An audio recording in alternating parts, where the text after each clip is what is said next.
No, no hay informalidad en el sector transporte, hay ilegalidad. ¿Qué tal, Alfonso? ¿Cuál es Bien, bien, buenas tardes. su primera apreciación respecto a esta informalidad que campea, que reina en la ciudad de Lima? Informalidad, digamos, en el sector transporte. No, no hay informalidad en el sector transporte, hay ilegalidad. Hay que decir las cosas por su nombre. Es transporte ilegal, no informal. Y en el Perú tampoco hay accidentes. No hay accidentes de tránsito, son siniestros de tránsito. Porque la palabra accidente implica algo, como su nombre lo dice, fortuito, accidental. Pero si yo conduzco a exceso de velocidad y mato a alguien, ¿dónde está el accidente? Claro. ¿Cuál es la parte accidental de eso? Esa es una acción premeditada que requiere más severas penalidades. Por eso, al llamarlo accidente, se minimiza la responsabilidad de que en ocasiones es siniestro. Hay que llamar las cosas bien. Son siniestros viales.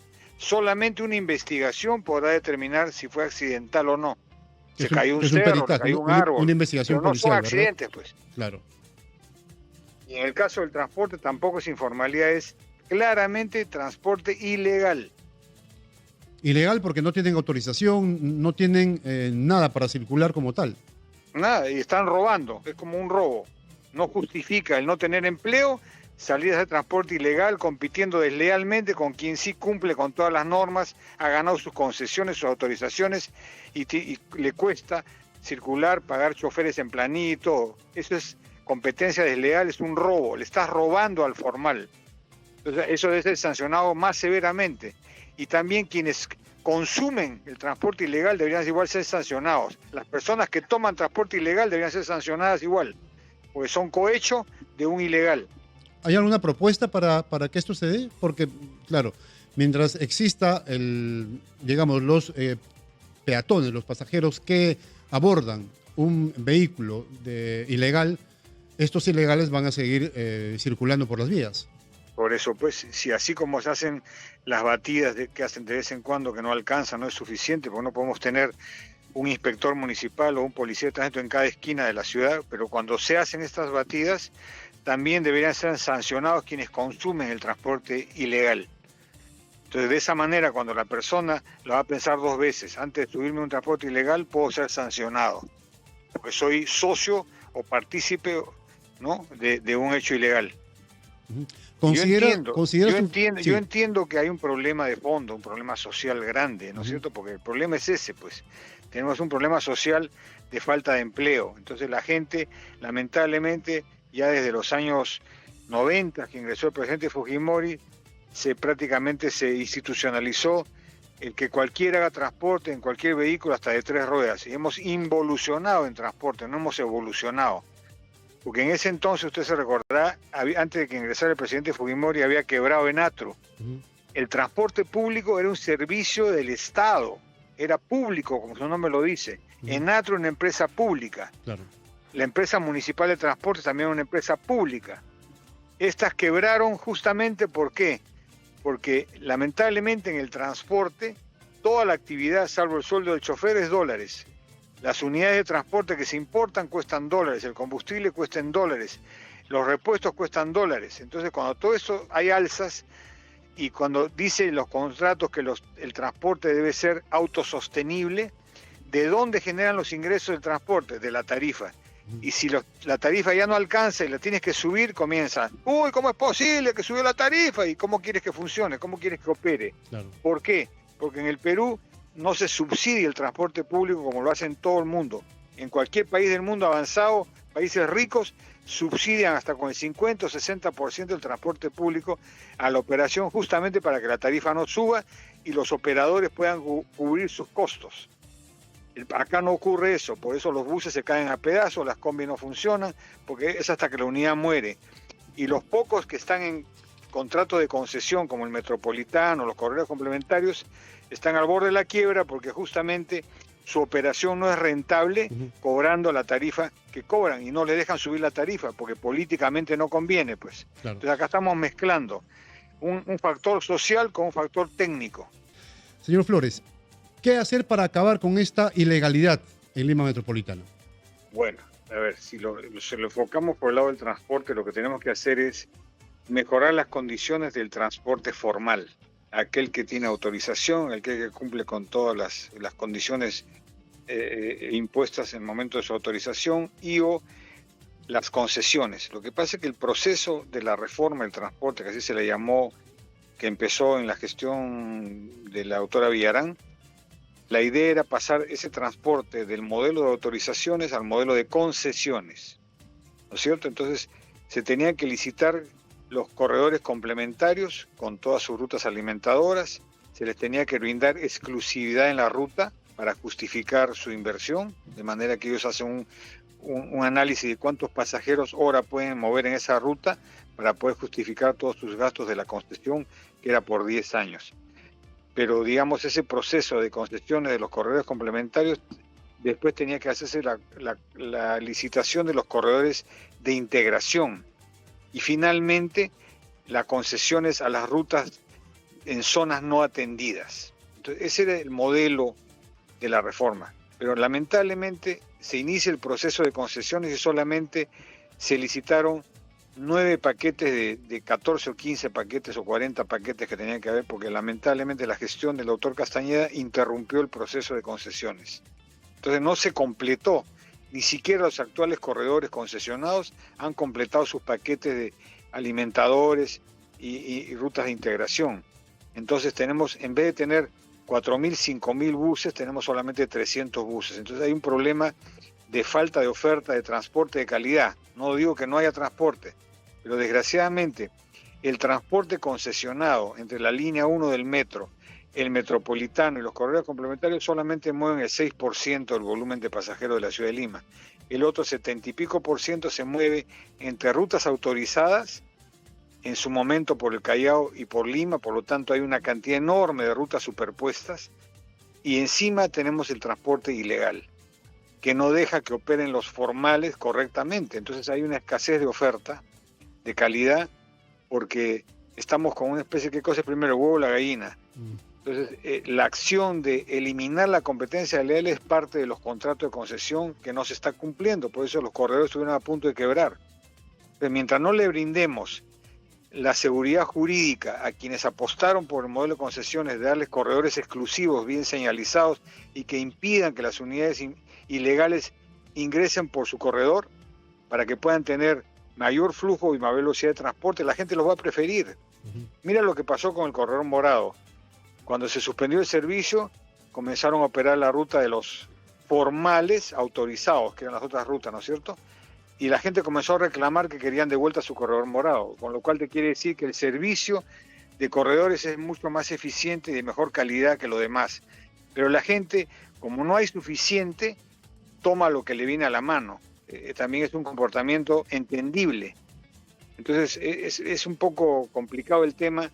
¿Cómo mejoramos la oferta formal para que la gente deje de consumir el transporte ilegal? Esa es la receta, pues. Claro.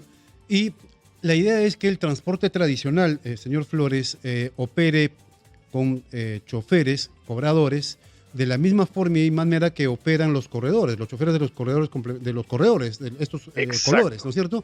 Que paren exclusivamente en un paradero, que no paren a mitad de cuadra, que no se crucen la luz roja, porque hay pasajeros que te para al vehículo, a la combi justo terminando un girón, ¿no es cierto? Pasas la calle, empieza y ya te está parando el micro. Entonces eso congestiona todo Lima. Y usted sabrá que Lima está congestionada y es la ciudad más congestionada de Sudamérica. Y además compiten entre sí por el pasajero, pues justamente porque el modelo comisionista afiliador, esa unidad necesita recaudar una cantidad de dinero para pagarle al dueño del bus, el dueño del bus le tiene que pagar al dueño de la ruta. Entonces, el modelo... Como un alquiler diario, ¿no? Por dejar que su bus o su micro circule por esa ruta.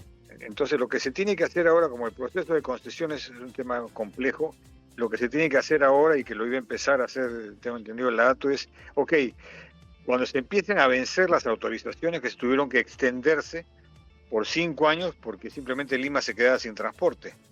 Entonces, la idea es, cuando yo tenga que autorizarlos nuevamente, ya les tengo que poner requisitos. Que yo te vuelvo a autorizar la ruta, pero tienes que cumplirme ciertos requisitos, los mismos que le exiges al corredor complementario. Primero tiene que ser una empresa debidamente constituida, donde la flota sea propiedad de la empresa, no de cada chofer. Los choferes tienen que estar en planilla y tienen que manejar una cantidad de horas, no todo el día. De esa manera, la gente que ahora trabaja en Tener combis, GPS, todo, por ejemplo, ¿no? O GPS para ¿ah? monitorear, Claro, que el vehículo no se esté correteando con el otro.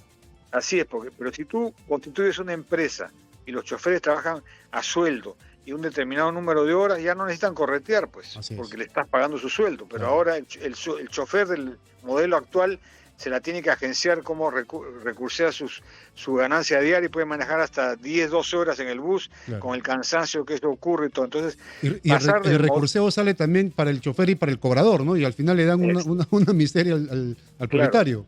Entonces, después, ¿cómo incorpora en el modelo de autorización, como te digo, volverlos a autorizar, pero con requisitos mínimos, parecidos a los que tienen los Que concesionarios? ya están estipulados, ¿no? Eso ya se publicó.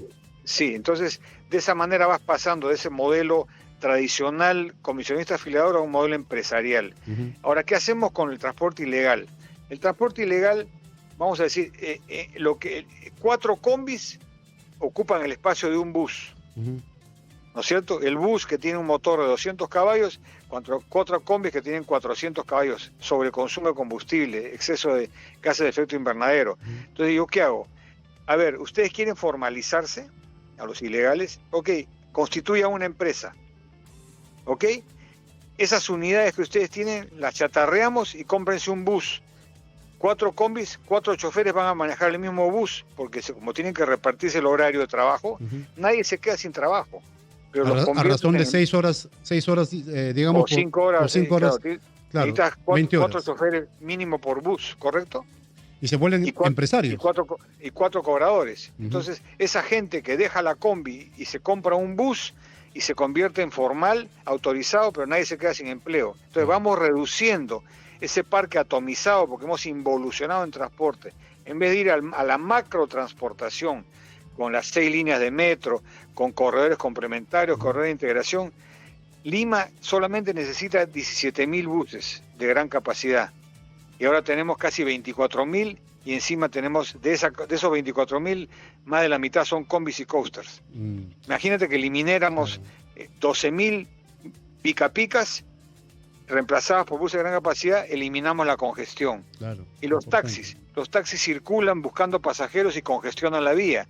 El problema de la congestión es que tenemos una sobreoferta de transporte ilegal, ¿no es cierto?, sumado a una enorme flota improductiva de pequeñas unidades de transporte en vez de grandes unidades de transporte, lo cual genera congestión, porque el parque automotor de Lima es pequeño.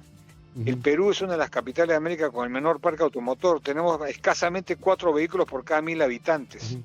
Cuando nuestros vecinos, Ecuador, Chile, tienen 5, 6, Argentina 7 vehículos por habitante, por cada 1.000 habitantes. Entonces no es una cuestión de número de vehículos, como mucha gente piensa.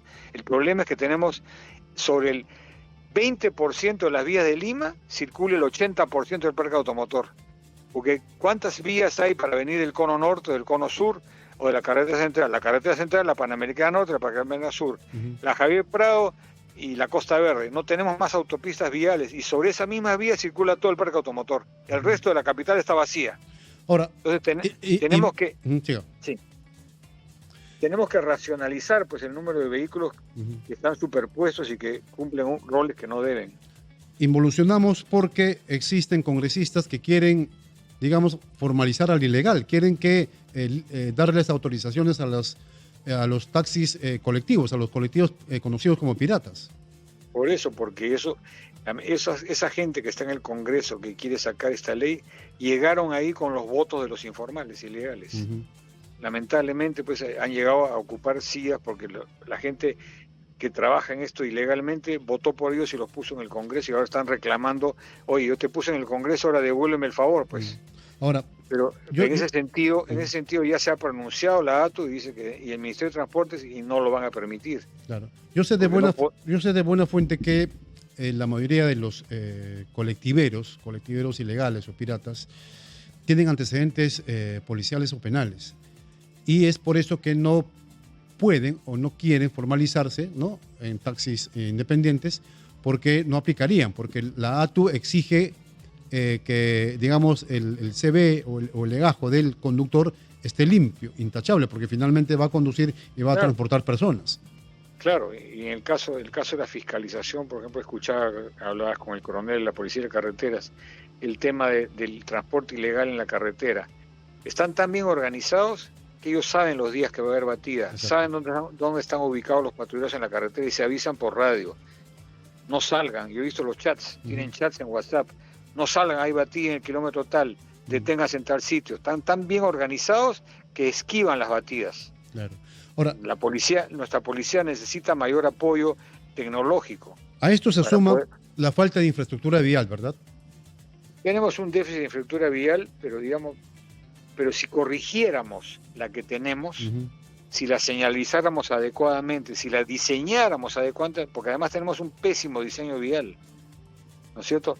Por eso el conductor crea su ley propia. Porque si no, ¿cómo te explicas que este mismo conductor se va acá a Chile, nomás cruza la frontera y maneja como una dama? Y es otro, claro. ¿Por qué? Porque ahí sí se cumple la ley, ahí sí fiscalizan, ahí sí está bien señalizado, ahí la red semafórica funciona. Entonces el conductor se adapta al entorno. Así es. El entorno, en todo caso, lo podríamos decir que somos víctimas del entorno. Un mal diseño vial, pésima señalización, red semafórica no sincronizada. Entonces tú dices, la porra, hago mi propia ley. Semáforo en rojo en la madrugada, me lo paso nomás, no pasa nada. ¿Por qué? Porque si el semáforo estuviera conectado a una red inteligente, el ciclo semafórico cambiaría según el flujo vehicular. Cuando la vía baja, su número de vehículos ya no tiene que estar en rojo, tiene que estar parpadeante o puesta en verde. Porque la red semafórica tiene sensores y mira cuánto es el flujo vehicular y va cambiando el número de ciclos de semafóricos no fijos como ahora, que los ponen manualmente, controlados a la hora pico. En la hora pico le ponen 90 segundos a la Javier Prado, pero cuando viene la hora valle, eso debería cambiar a menos segundos. Pero ¿qué pasa? El conductor llega a la intersección en la madrugada, está con 90 segundos, no pasa ningún carro, me paso la luz roja, creé mi ley propia. Semáforo, a las 3 de la madrugada, pásalo nomás. Y encima, como no hay cámara de fiscalización, se genera tu ley propia. Y así como esa conducta hay muchas, doblar a la izquierda en 3 carriles, 4 carriles, si hubiera una cámara de fiscalización y comenzaras a sancionar efectivamente la inconducta, te aseguro que cambiaría el conductor. Pero como sabe que no existe esa fiscalización y no hay buena señalización, hago lo que me da la gana. Ahora, la mayoría de los transportistas de las unidades de transporte tradicional tienen papeletas impagas porque las impugnan ante el SAT y simplemente no la pagan y esperan que caduque o que prescriba y siguen conduciendo. Hay millones de soles que se deben. El problema, lamentablemente, es que el modelo que tenemos de infracciones, a la hora que se impone la sanción, esta pasa a la vía civil penal como si fuera cualquier cosa, un robo. Claro. Y en la vía civil penal tienes todos estos recursos: apelación, recurso de amparo, es decir, puedes dilatar el proceso hasta que caduque en 4 años. Pero si se implementaran los juzgados de tránsito que por ley están definidos, juzgados de tránsito, y todas las infracciones de tránsito no se vieran por la vía civil, sino en el juzgado de tránsito, como en Estados Unidos, que te ponen una multa y vas al juez, y el juez, su palabra es sumaria, no hay apelación, no hay nada. Vas al juzgado delante del juez, el policía que te sancionó y tú te defiendes ante el juez. Y si el juez dictamina, no señor, pague usted, se acabó, no hay más sanción, o pagas o te quitan el brevete. Entonces acá tenemos que implementar los juzgados de tránsito. Y no se implementan, según el Ministerio de Justicia, por falta de presupuesto.